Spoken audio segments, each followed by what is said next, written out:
When brave and selfless men around the world grow a mustache and women step up to support them, all to raise awareness and funds for men's health, specifically prostate cancer, testicular cancer, mental health, and suicide prevention. You did something amazing by deciding to go learn a new skill. Perfect, great, you did well. But get there and realize that you are a beginner. When you know that you're not aware of what's really going on, you start to accept the fact that you've got information that you need to receive. Big egos versus putting a whole lot of pressure on themselves. You're getting it wrong, but continue to get it wrong because you're only going to get it right after getting it wrong so many times. It's not going to help you to chicken out right now, and people chicken out quite quickly.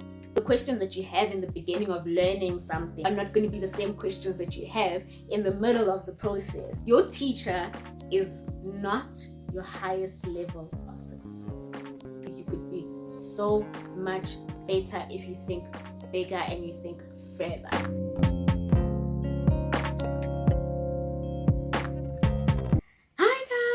Welcome back to my channel. My name is Mbali Tikhatebe and I am your host for Power Circle Conversations. Oh yes! I want to start off by saying that it is Movember and happy Movember. About 63% of my subscribers are men. So happy Movember, my brothers and cousins and father figures, and I don't know the ages, so happy Movember. So just starting to explain what Movember really is.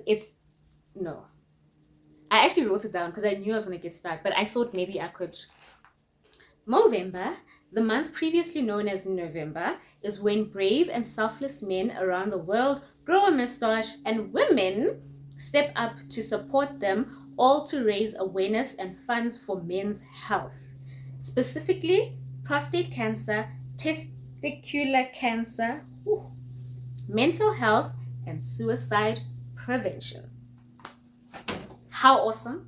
This is why niggas need to actually, this is why men need to take Movember seriously, okay? Because it's time for you to get your health in order, and health on all sections of your life, right from inside out. Oh yes. Love it. Okay, so diving right into today's conversation.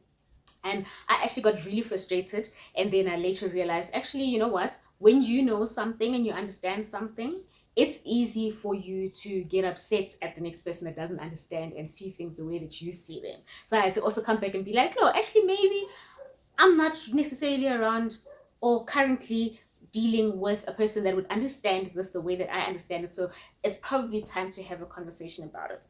So today's conversation is how to learn anything. So I am actually an educator in the beauty business. I teach acrylic nails. Okay. My business is specifically in gel nails, but teaching gel is very simple if you can get the basics of teaching acrylic. I always feel like if you can get the tough one, then all the other stuff is going to be like really simple and really easy for you to catch on. So I specifically teach acrylic nails. So I've had a few students over the past few, I don't know, I think I've been doing it for like 3 years. I think it's been about 3 years. 3, 4, could be 5, I don't know. Okay, it's been some time. So I've had different personalities in students, right? And this is so cool because it also helps me grow up a bit, because you generally have this idea of, I just want to teach people how to start their own businesses, and because that's where it cashed out for me. When I came out of nail school, I had nowhere to go. The lady that was teaching me was like, you need to go find a mentor and then you can start working from there and making your money, whatever. And I was like, where do we even find mentors? Like, how do we do that? Oh, my lighting, no babes, we're sorting you out. Oh, I know, that's right. Okay, no, relax. Why? Relax. All right. So, her just saying that I need to just go find a mentor and I'll just take it from there made things very difficult because I didn't know exactly what to do with that information. To this day, finding a mentor is very difficult, right? just grab information from people where you can grab it, but actually speaking up to people, the way other people make it seem like you just walk up to a person and you say, be my mentor, like it works for some people, but for the majority of the time, people are not trying to get with you like that. So it's quite tricky, it's quite difficult. And my very, very first educator in the nail business, I think we had like a clash in terms of, especially because of language barrier, I think, because she was Afrikaans and I hardly really understand it. I was better than, because at that time I was in high school. So there was a, here and there I'll catch on. Now I'm terrible. Wow, no. Now I'm bad. So she used to teach nails in Afrikaans and get frustrated when she has to now translate some of the stuff that she's saying to English for me. So I'll just catch on what she was saying and then just do what I do, and then it just got like really sad. But the thing is, because after being trained there, I still was practicing, and I was flopping so many times. It was bad. I was messing up so many times. But that's how I got to learn. And then later on was like, okay, let me go to a different training school. Now I'm done with high school and college, and I'm trying to get it to like a really professional space. Let me get somebody else to teach me. And I got that, and when I got out of there, I had nowhere to go because I was being told, go find yourself a mentor on the streets. Like, I don't know, how do you, and I was like, what, 20 then? Yeah, like, guys. So I decided I wanted to be teaching because I feel like I've gathered some information about the nail industry. And with my teaching, I wanted to be teaching beauty business management and not just how to do nails. So that when you get away from me, you at least know how to get your first client, how to get your first something, like your first something. You can't teach someone something and then be like, okay, well, just go find a mentor like somewhere, or like go somewhere, like I'm done with you. Like, then I've got the skill, but I'm an introvert. I'm not like one of those people that will stand on the street and be like, yo, I've got something that I can do for you. Pay me, I'll do it. I don't know a lot of people. I don't have friends. Like, I always grew up as a church girl, and I just had my mom and my dad over here. And then later, much later, got a little sister. So I had no one that I would just be like, come through, let me just start. So it made things quite tricky. So when I decided to start my thing, I was just like, these are the things that I want to take into consideration if I'm going to try to be different in my way of teaching. With having these different personalities, I realized that people need you to approach them and the information you give in different types of ways for them to be able to comprehend the information. And I understood this so much more because of my schooling background. The normal schooling system is not that exciting to my brain. I can't really like get with it. What worked for me was when I went to college, and in college, there was in the classroom, I was basically alone because the person next to me, I was studying marketing. The person next to me was studying would be doing HR, and the person next to me would be doing like IT. And then tomorrow you come into a lesson and you're sitting next to somebody else doing something else. So you just put on your headphones and you listen to your lesson from your computer. I do so much better from not knowing what's going on with other people. I'm gonna keep going back to my notes, right? Because I don't want to like go all around the topic. I'm very capable of doing that. I want to stick to exactly what is going on over here. And so the first one is get ready to get it wrong. And I wanted to actually say get ready to fail, but I realized that like might do something to the subconscious mind. Walking into something saying I'm going to learn and then saying I'm going to fail. So let's not do that. So get ready to get it wrong. Why am I saying get ready to get it wrong? Is that people actually get excited about going to learn something, especially when it's a skill that you're going to be doing with your hands. And for some reason, they expect themselves to just know it so well from get-go. So if you can go into learning something and understand that you did something amazing by deciding to go learn a new skill, perfect, great, you did well. Go learn that skill, but get there and realize that you are a beginner. You're starting from scratch. You don't know. It's okay. Settle in that place of being like, I don't know. When you know that you're not aware of what's really going on, you start to accept the fact that you've got information that you need to receive. and you need to internalize that information. So if you get into a place and you're already telling yourself, I'm supposed to be doing better than this, and I'm supposed to know better than this, and why am I struggling with this thing? Then you're already blocking yourself from learning anything. You make it difficult for anyone to teach you anything. It could be a physical person, it could be learning online. You just make yourself difficult to teach.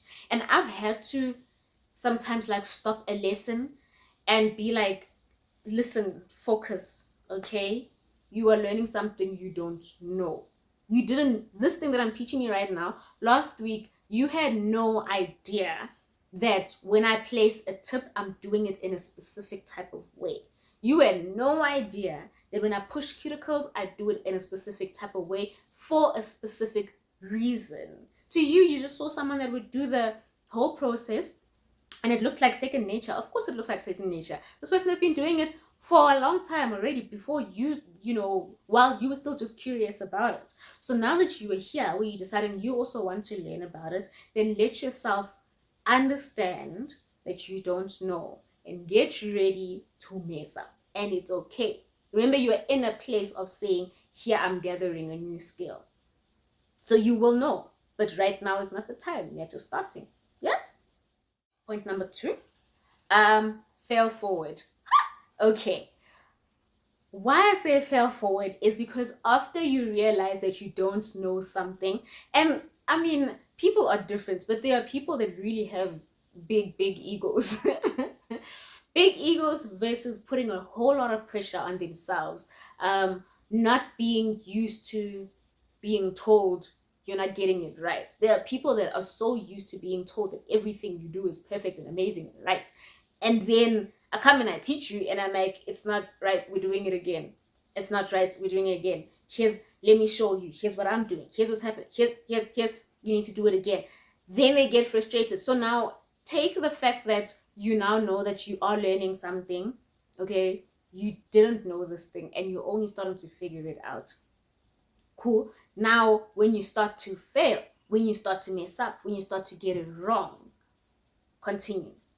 This is not the point where you give up, which is another big problem, which is why I'm saying it's literally ego versus, it's either ego or it's I'm supposed to have things right, like always being told that you are completely perfect in everything you do. Like, I mean, I don't even understand what the energy becomes, but it's like, dog, you're getting it wrong, but continue to get it wrong because you're only going to get it right after getting it wrong so many times. It's not going to help you to chicken out right now, and people chicken out quite quickly, very quickly. I'll have people telling me that, like students say that I've learned how to do this through YouTube videos, and it's like, okay, great, show me what you know, let me see your kits, let me understand what, if you were to start with me, what's going to be your process, and they'll explain, and then when I start to be like, okay, I like what you know already, because now it gives me an idea of what to work with. Let's break it down this way. Here's what we're going to do. Here's what you're going to do. Here's what you're going to do.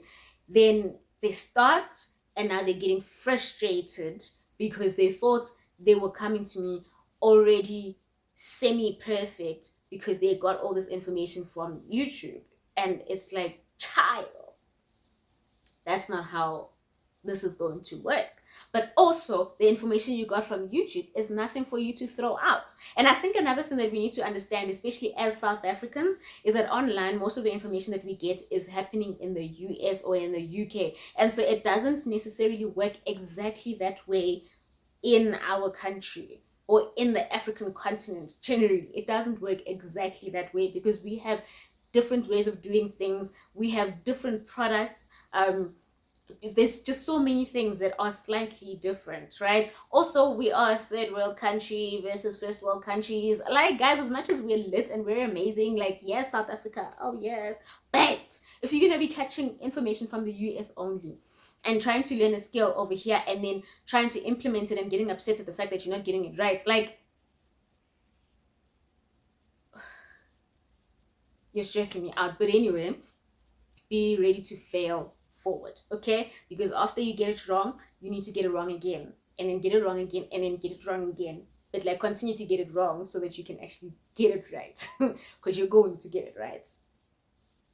Point number 3, ask questions. I love this one. Ask questions. Now, I've seen that people do get shy with asking questions because they understand that in the beginning of learning something, obviously I have the right to ask questions. So I'll ask a lot of questions in the beginning and be like, yes, please help me, please help me, please help me.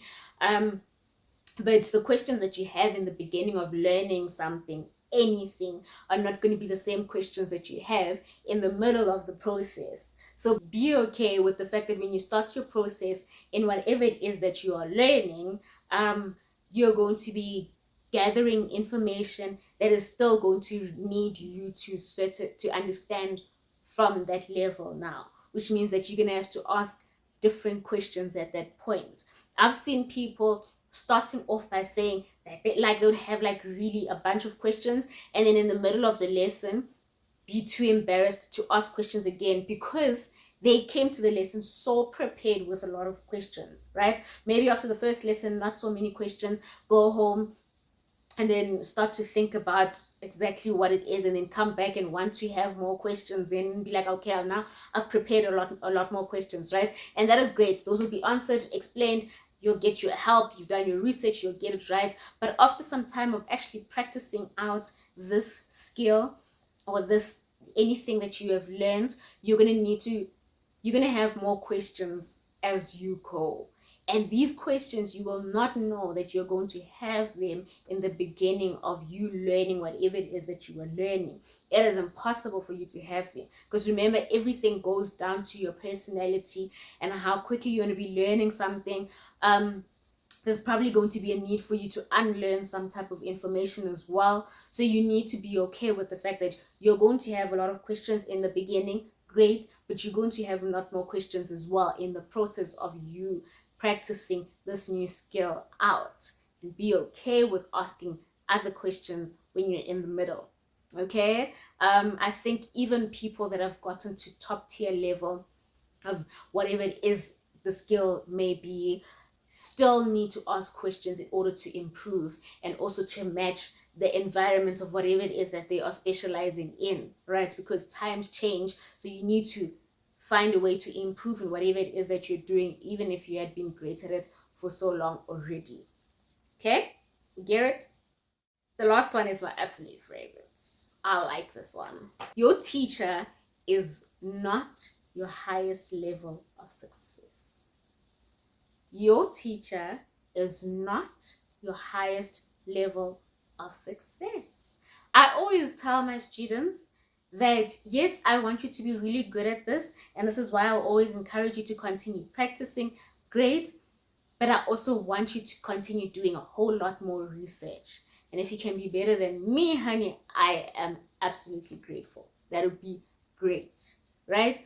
Your teacher is not your highest level of success. I think a lot of people get scared of pushing themselves and their limits and challenging their educators, not in a rude way, but showing up differently with the information that they are learning because they're trying to just get to the standard of, as long as I'm just like you, as long as I'm good as you are as an educator now.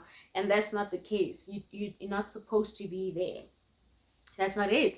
If you've been taught something to this point, you are very much capable of exceeding whatever it is you have learned at that time, or whatever information you've learned from a specific educator at that point in time. You are very capable of doing a whole lot more. You're very capable of offering a lot more, right? Because if you are operating in your gift, if you're operating and you're learning a skill but improving on something that is already in alignment with who you are, you cannot limit yourself to only where your educator is. You just cannot. You can't, because that's not where the only level you were meant to stand at. You get it? I really believe in that. I believe in take the information that I teach you, go do more research, go do more practice, go figure out other ways of doing things. And if you want to come back to me and be like, this is what I learned, what do you think about it? I can also sit back and be like, actually, I'm not too sure about it, but if you understand it that way, then great. And in everything that I'll teach, like I'll even, if I'm teaching like the business management side of things, I'll show like the apps and all the stuff that I use and still say, these are all the other ones that are available that I've heard a few people saying it has worked for them. But because I haven't tried it out and I'm currently happy, really happy with the current product that I'm using, check the style of the business you're going to be creating, which might not be exactly the same as my model. Check the style of it and see if it's going to match with maybe one of these as opposed to the exact system that I'm using, because I provide mobile services, right? So I travel to my clients and wherever, and some of the people that I'm teaching actually have a location, a stable location that they're going to be working from. So not everything that I am doing is going to work exactly for you, but I will say that, look, this is what has been working for me, just so that you have a guideline. And now when you're starting to make more research on what you want for your business and what you want your business to look like, there's a lot of different things. Like, you might want your business to have a whole lot more, like a really big team compared to what I'm working with. You might want your business to not have no team at all. You might want your business like just completely different things with different people all the time. So do not limit yourself to exactly what your educator is giving you. You could be so much better if you think bigger and you think further. Okay?